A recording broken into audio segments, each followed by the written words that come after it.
wujudkan rayu syaitan. Kitab-kitab ni walaupun ditulis dalam Jawi, tapi kitab ini menyesatkan. Jadi berhati-hati. Ada juga kitab ini yang menyelitkan nama kitab dan nama pengarang.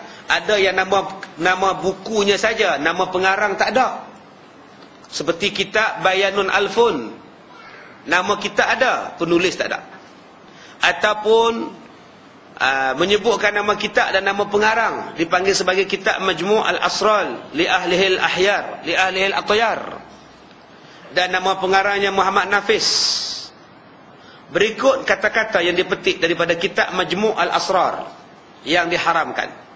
Dalam kitab Majmu' al-Asrar mengatakan bahawa kata Nabi Muhammad sallallahu alaihi wasallam, Allah, Muhammad dan Adam itu satu.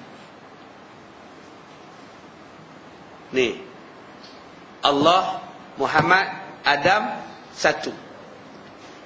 Ini kata-kata dalam kitab Majmu' al-Asrar. Dan orang arif billah berkata, billahi anallahi. Dan ada juga yang berzikir, anal haq, anal haq, anal haq. Ini semuanya sesat. Tuan-tuan pernah ada orang berzikir, dengar orang berzikir, anal haq, anal haq, anal haq. Saya Tuhan, saya Tuhan, saya Tuhan. Saya Tuhan yang benar, saya Tuhan yang benar, saya Tuhan yang benar. Bunyi itu macam zikir, anal haq, anal haq, anal haq. Anallah billahi, saya adalah Allah. Betul, saya adalah Allah. Sesat tuan-tuan. Bunyinya macam zikir. Sebab tu tuan-tuan yang nak ambil zikir, nak mengamalkan zikir, kena cek, kaji, tanya. Betulkah yang aku buat ini zikir yang datang daripada sunnah Rasulullah sallallahu alaihi wasallam? Berapa banyak yang duk sebut anal haq, anal haq, anal haq. Aku adalah benar, aku adalah Tuhan yang maha benar, aku adalah Tuhan yang maha benar. Sesat dia, syirik dia, murtad dia. Masalahnya ustaz, saya tak tahu maknanya ustaz. Dah tak tahu, kenapa tak tanya? Kenapa tak tanya? Tanyalah. Tapi tok guru saya tak bagi tanya. Salah kamu lah. Yang pergi ikut tok guru tu pasal apa? Tuan-tuan, nanti tuan-tuan baca dalam huraian ni. Siapa yang duk sebut anal haq, anal haq, kenapa dia yakin yang zikir dia itu betul? Kerana waktu dia berzikir akan turun cahaya kepada dia, akan turun warna-warni kepada dia, dan dia merasakan bahawa dia sedang berada di awang-awangan. Maka pada masa itulah dia bertambah yakin dengan apa yang dia zikirkan, apa yang dia lafazkan. Sedangkan itu bukan datang daripada Allah, sebaliknya datang tipu daya daripada syaitan untuk meyakinkan bahawa dia adalah betul dalam berzikir. Saya pernah jumpa dengan satu hamba Allah yang duk baca anal haq ni. 2 bulan lepas dia jumpa saya, 3 bulan lepas dia jumpa saya, dia peluk saya. Dia kata, ustaz, terima kasihlah ustaz tegur saya, ustaz ajar saya, ustaz nasihat saya. Kalau tidak berapa lama lagi dia sesat. Macam mana yang saya tahu dia sebut anal haq? Dia ikut kuliah saya, lepas sembahyang isyak dia jumpa. Dia kata, ustaz, abang malam-malam ustaz, pukul 3 pagi abang bangun, abang zikir sembahyang hajat, sembahyang tahajud. Abang zikir apa? Abang dapat dari tok guru abang. Ini zikir dia, anal haq, anal haq, anal haq. Oh, lepas tu abang nampak apa? Ustaz, kalau ustaz tengok cahaya gugur pada abang berbulan-bulan, berbintang-bintang, bergugur-gugur rasa ni, naik muka abang kat langit tu, abang boleh nampak.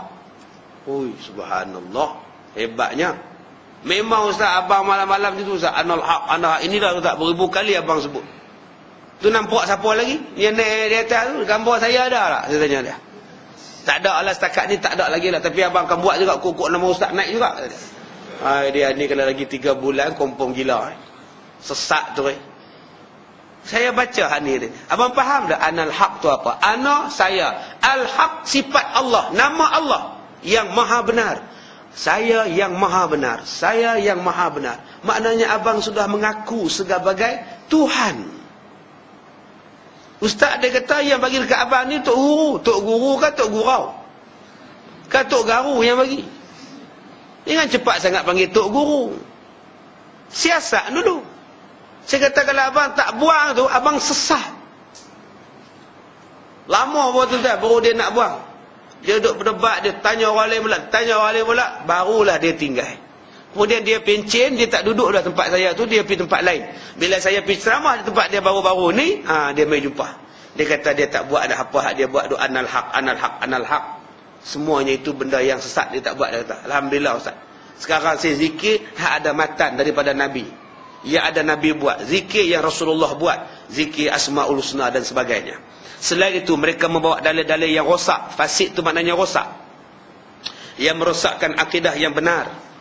Seperti mereka berkata, Allah itu zat, Muhammad sifat Allah, dan Adam perbuatan Allah. Maka jadilah ketiga-tiganya qadim. Allah tu dia kata apa? Allah tu ialah zat, Muhammad tu sifat Allah, Adam tu perbuatan Allah. Tuan-tuan pernah baca tak satu orang duk sebut Nabi Adam ni saja ada 10,000. Sebelum adanya Adam ni ada 10,000 Adam lagi. Ini semua berapu tuan-tuan. Dah Allah kata Adam tu seorang, seorang lah. Dah Allah kata Adam tu seorang, seorang lah. Dia kata tak, sebelum Adam tu ada 10,000 Adam yang lain. Tak tahulah tuan-tuan. Macam-macam ajaran yang masuk. Yang herannya, ajaran-ajaran macam ni pun orang minat. Oh, orang minat lah, taksub ya amat, percaya ya amat.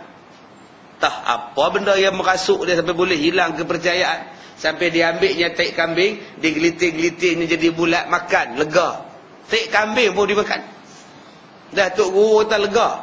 Ini saya dah jampi dah. Padahal dia ambil pada taik kambing ni tuan-tuan. Kan dulu ajaran sesat dulu.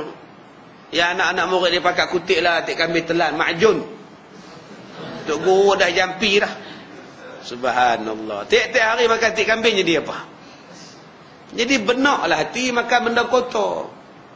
Maka pelajaran yang benar ditolaknya, maka dia menerimalah pelajaran yang busuk-busuk. Kerana jiwanya sudah busuk. Baik, ada juga yang dalam kitab mereka mengatakan sebenar-benar insan itu nyawa. Sebenar-benar nyawa adalah Muhammad. Dan sebenar-benar Muhammad ialah Allah. Itu dia punya sesat. Kata mereka lagi, rupa insan itu Adam, lembaga insan itu Muhammad, dan batin insan itu ialah Allah.